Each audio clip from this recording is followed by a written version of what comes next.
The first question is, why did you guys break up? Is it clear as to why the breakup happened? And then once you know why, is it rectified? So, example, uh, you and your boyfriend were together. He got a job opportunity in California. You guys didn't want to have a long distance relationship. You break up. 6 months later, he returns back to the tri state area. It's all good. There was a problem. We know what it was. It's now resolved so that you can give it a second chance. But whatever your problem was, if you don't even know exactly what the issue was and therefore you can't fix it, what is the purpose of going or doing it again? It's not reasonable. Right. So again, it can be done, but at the same time, it needs to be something that can be fixed, and it needs to be fixed before you do it again. I like that. Do you? I think that makes sense, though. That was cut and clean. Yeah, it's just like if we know why it didn't work out and it's something that can be worked on and fixed, then why can't we give it another try? And now if it's something where there's cheating involved or something like that, then it's just like, I think that I know who you are as a person because I know you to be a cheater. So therefore, I'm not going to trust you again to want to go back to you. I feel like that one kind of holds a little. Infidelity is crazy. I know, but there's like variables with different situations. I feel like, okay, maybe after some time, you could get over it. I feel like you could get past the hurt and want to be with that person. You still love that person. They just did something that wronged you. So you could go back. There's potential for you to go back. I think that the only problem with going back is, have you really moved on? Have you really got over that hurt? Are you giving a genuine second chance? I don't think I want to go back to anybody who cheated on me. I don't want to feel the pain of that again. So therefore, for me personally, that's just my feelings. I don't think I'm going to go back to someone who cheated on me. And I get that, and I respect it. Yeah. But I feel like a lot of people say that, not you, but a lot of people say that, and then they go back anyway. Yeah. So I think it's important that we take some time to talk about what circumstances could allow for someone to go back to an ex who cheated. Right. I liked what you said, Amanda, about like, are you over it? Can you move on? But at the same time, more importantly, is that person not going to wrong you again? Right. And what can you do to relatively confirm that they have changed as a person? Have they gone through therapy? What was the reason behind the change? Who were they cheating with? Is this an ex? Is that person still pursuing them? Or is it still in the picture? Were they high? Were they drunk? Like, what were the circumstances that led to that? And is there any change in that human being? More important than me moving on, but I need evidence that this person is not going to function in the same way that they functioned before. You guys ready for my take? Yes. Once you, Okay, well, first and foremost, I think that there's a 90% of the times you should never go back to an ex. Given the situations that we use as examples, I don't think any of them qualify for you to go back. If I get a better job and it's something to further my life and I have to move across the country and you're not willing to move with me, that just goes to show that we don't have loyalty within us. So therefore, I don't want you back, and I hope that you don't come back. You know what I'm saying? I also do think that the only time that you really should take an ex back if it's a real, genuine, right situation, wrong time. Right situation, wrong time could be you guys are clicking on all cylinders, but you guys are both struggling. So your struggles are actually making you guys not be able to focus on your relationship. So you guys have, hey, you know what? There's no real problems with us. We just got to go get ourselves right. Right? I'm making shit drop. So shake the room. I think that it's unfortunate that people, majority of times I realize that people love to take the easy way out in life. Indeed. And so is going back to your ex, right? More often than not, there was a reason why you guys didn't work. There's a reason, and that reason was justifiable for you to leave. At the time, right? So now what ends up happening is a lot of people go back to their ex for the wrong reason. Comfort, failure, and discouragement, right? So, and familiar, yep, that's another one. And the problem with that is these are all hindering things of your own self. Really, a lot of those things that you need, really a lot of those things stem from things that you should really correct in yourself. You should actually be more encouraged. You should be more confident. You should actually attract something that's going to hopefully be better for you. And if you don't mind if I can interject at this moment. No, yeah, go ahead. Thank you. So, another thing is, in fact, time.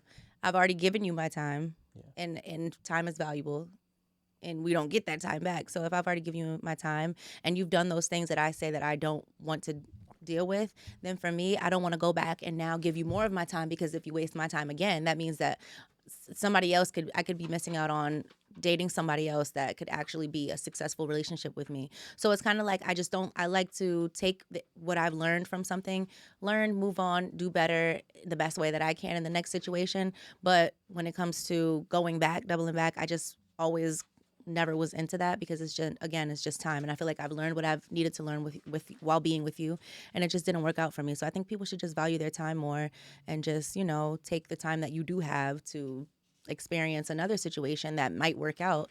Take the opportunity to do that. That's just my feeling. I think also a lot of people, this is just an opinion because I haven't talked to so many people, but I believe that a lot of people will go back to their ex because they refuse to grow or change themselves.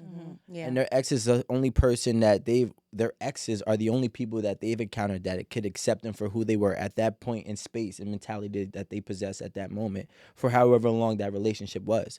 So if you can say, hey, you know what, I'm a different me, right? I really don't think that a 35-year-old version and a 25-year-old version of yourself should coexist, right? They should never be the same. So now if you dated somebody at 25 and now you're trying to rekindle this at 35, the fact that you are able to rekindle just shows a lack of growth on both of your parts, However, in my opinion. I hear you, but what I would imagine is that both parties should be dating again. So it shouldn't be an issue of it's been 10 years, so let's just jump right back in as if we were together all this time.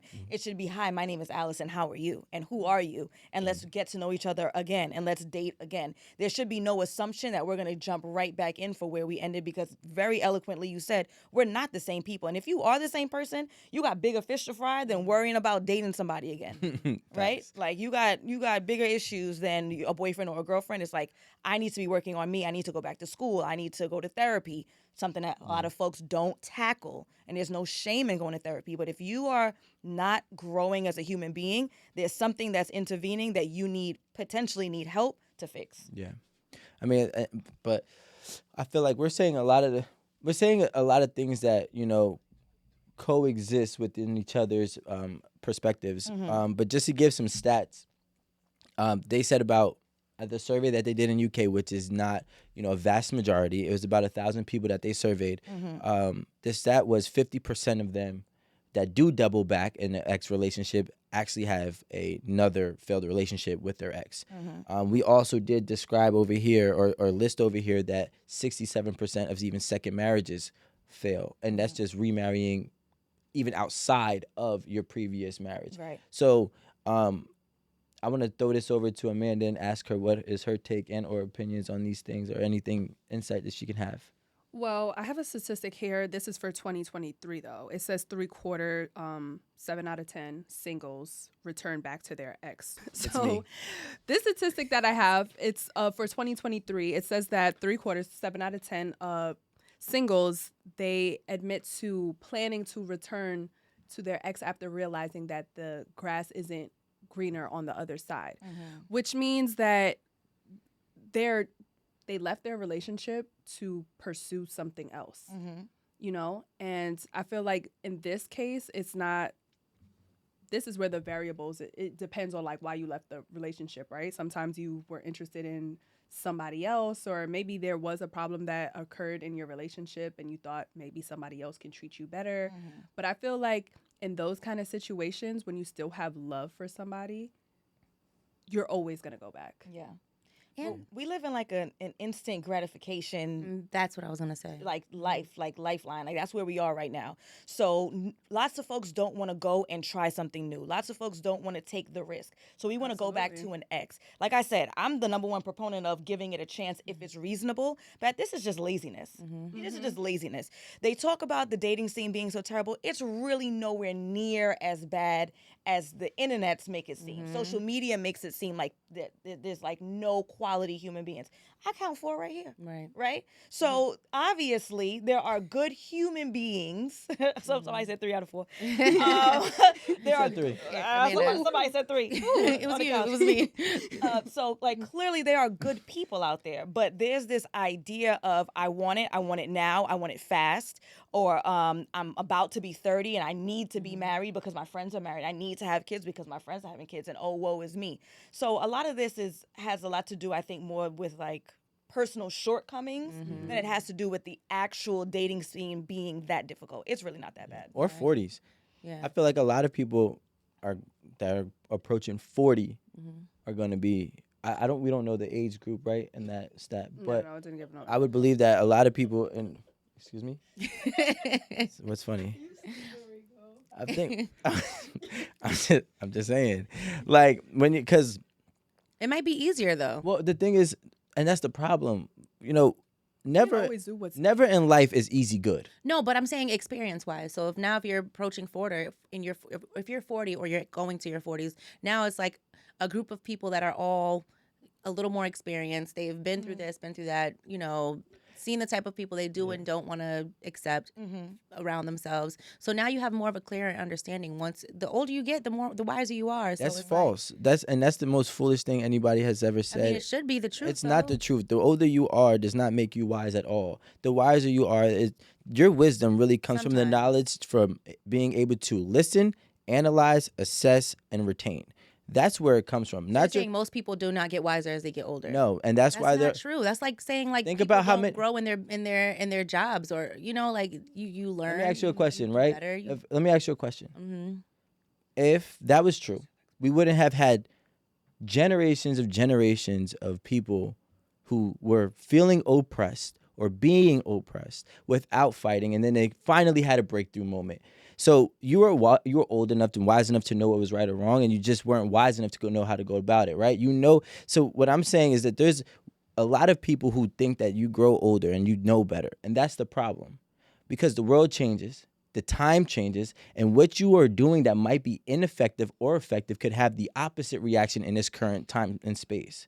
So if you were, 20 in 2000, let's just say you're 20 in 2000, and the way you was not being, heavily sought after. Let's just make this an example. If you were a woman that was carrying yourself with, elegance and, woman-like characteristics, your value has probably went from being average to being rare. So realistically, the older you are does not necessarily make you wise, because if you go and say, hey, well, you know what? I tried this before. It wasn't working before. Let me actually become, more promiscuous like these other women. You're actually just biting the bait, and you're putting yourself in a losing position. So what makes you wise is being able to understand why things didn't work and what can you do to make things work now? How can you grow in the current space and really actually execute learning from your mistakes rather than implementing them and being cemented to them, because they could be wrong or they could be right.